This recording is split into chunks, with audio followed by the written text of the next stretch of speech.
last month was interesting. I mean, some people had very strong reactions to the piece that we read last month. And a lot of people had,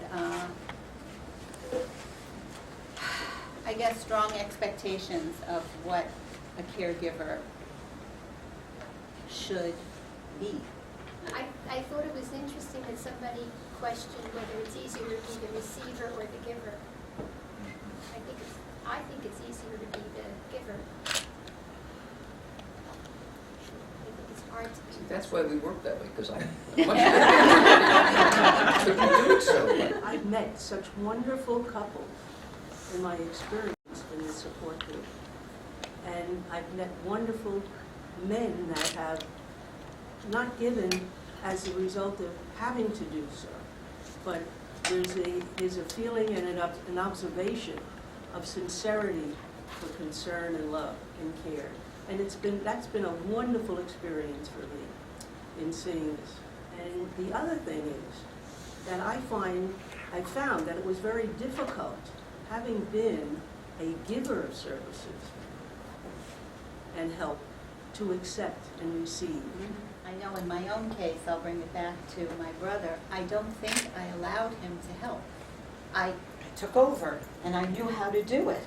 And the person who does kind of sidelines the person who might have a bit of another style of doing and disempowers. So, you know, you have to look at your own behavior and how it influences the behavior around you. Sometimes It seems to me when we talk about caregivers, we talk about giving care to people who have physical ailments. I think it should be broadened, maybe I'm mistaken, it should be broadened to giving care in other ways. To be personal about it, I worry about the fact that when I'm gone, my wife will not be able to do the income tax. She will not be able to handle the portfolio. She will not be able to handle the insurance. She will not be able to do the many household chores. And we come from an Indian background where females are very much the caregivers, and my mother-in-law was very much raised on that premise. She's been taking care of the family. Now she's struggling. She's having problems with her ability to perform simple tasks. And she's somewhat in denial of what's perhaps going on. And now her husband is having to take on more of a caring role, whereas before he was cared for. And you can see sometimes in his conversation his concern for her, but equally his resentment. That, first of all, she's not acknowledging, and then she's needing that help.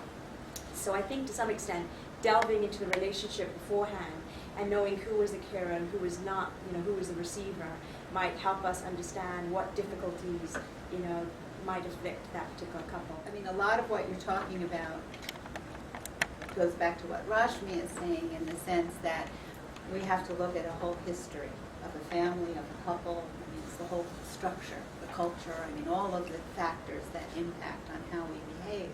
I think those balances are so hard to come by, but the best way to achieve it is to make sure you talk about it, and that if you keep it inside, it just sort of festers and causes more and more problems.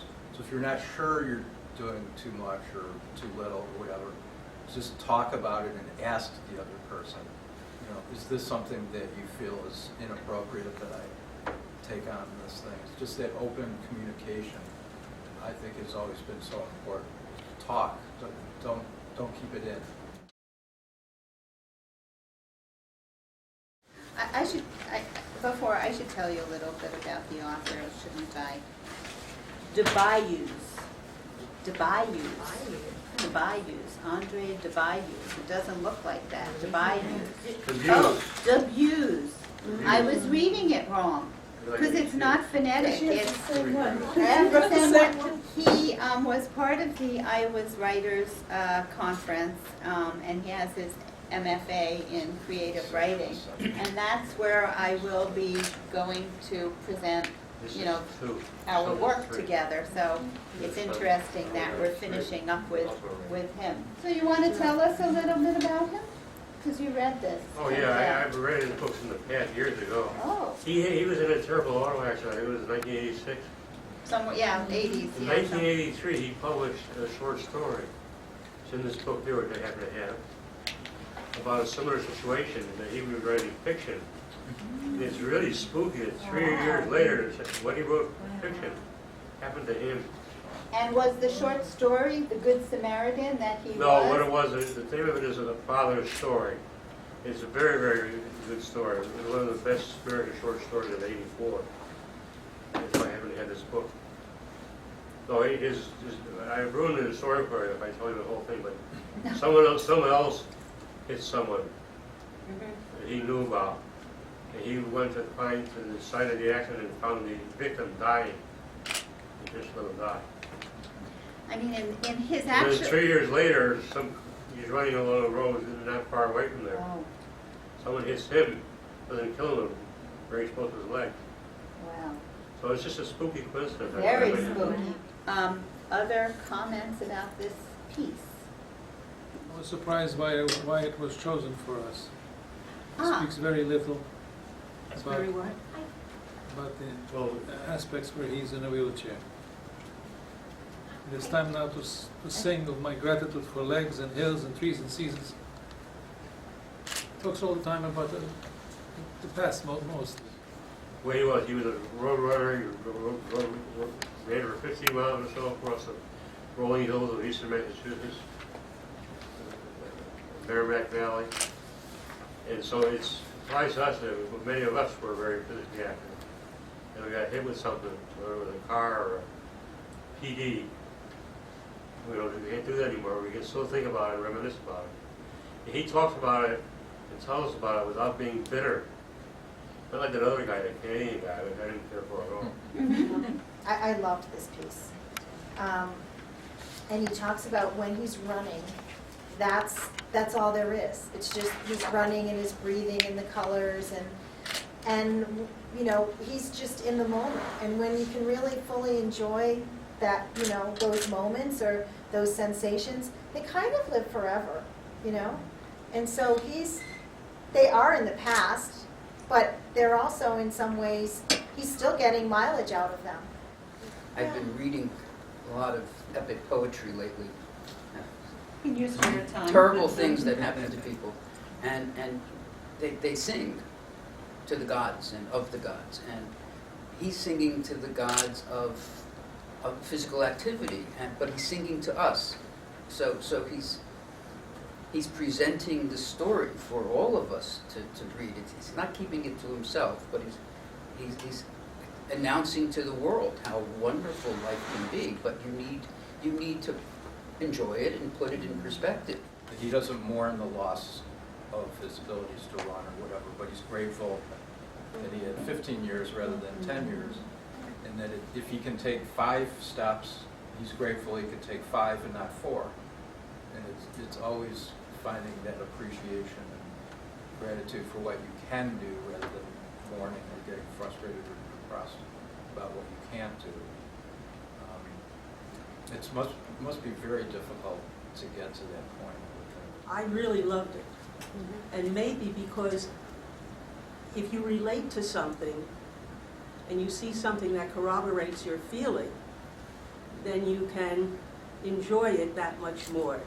So if I can, I I'd tell love you you some of to. my notes. Oh, sure. First of all, as a physically active person all my life, and spending a good bit of time, a lot of time on the golf course and in other aspects of sports, and being in where nature is, and having a love for the beauty of what's presented to us by God, if you believe that, and just coming out of my driveway and onto the street, I saw the sky tonight, and I said to myself, it is so beautiful. And yet I'll say to people, did you see the sky tonight? They say, what are you looking for? You know, what's this big deal? You talk about the clouds. And I used to say, well, you know, a sky without clouds is like a face without expression. Has no meaning. So anyway, when I read this, the description of the exercises, of the run, the challenge, and his ability to strive and to push further up Aging Hill, Avon Hill, and his Marine experience. It brought back an experience to him, which he probably had never thought of, which is important, because when we bring back experiences, some of them are good, hopefully they're good, and they nurture us. And we don't forget, it brings something back that we may have wanted to experience, and it reawakens it. Then the pace of the language and the description of the seasons made me think a lot about rhythm and cycles. Can you speak a And, little louder, please? yeah, the pace of his language and his descriptions of the seasons made me think a lot about rhythm and the everlasting cycle that we all go through. That just kept coming back to me. And the permanence of that, and maybe his sense of the permanence, contributed to his optimism. He seemed to not just appreciate it from reverie, but that he genuinely appreciates now very similarly, and how he could transcend. It was just amazing. The days that we live and the memories we create have the opportunity, if we are the types who see the glass half full, to be able, that will nurture us, that it's a life well lived. I think for some people, and I'm thinking of people specifically who couldn't free themselves from the burden of that which afflicted them, and was, That was what was lost. yeah, of that what was lost. I mean, and there is loss, and it would be Pollyanna-ish of us to say that there isn't loss, but how can we carry on, with still some joy? So I guess you asked why I chose this. It's an ode to life. Yes, thank you. It was an ode to life, yes. What gives you joy, meaning, and gratitude? What gives you joy, meaning, and gratitude? So there is nothing that gives me joy, for it's already there, my natural state. And there are many, many things that wake up that joy, bringing me back to what I consider my natural state. The smell of grass, live music, recorded music, great food, especially shared with a friend, my dog, my partner, laughter, silliness, especially silliness, breathing, my first cup of tea in the morning and my second and third, the success of the underdog, playing with children, running, dancing, acknowledging a special moment with someone special, a job well done, being with my family, and birthday cake. Excuse me, birthday cake, especially chocolate with chocolate frosting.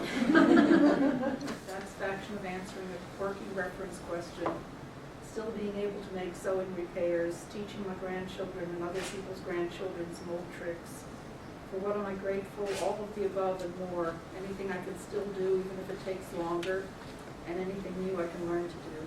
Do we have any other readers? I'm very grateful that I'm still able to continue to teach. And I feel tremendous joy when I get feedback from my students. It demonstrates that they have been learning.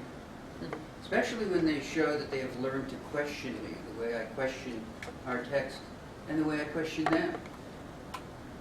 Fair play. Beat up the pride. I feel joy at sharing development with my spouse of our granddaughter. At 11, she has such a broad range of understanding and gives so much promise for future development.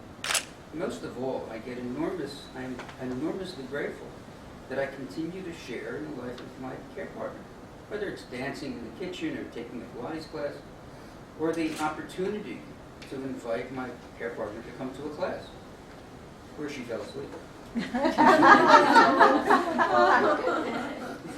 These shared events and activities have important meaning for me and bring me continued joy. I'm sorry. Thank you. Thank you.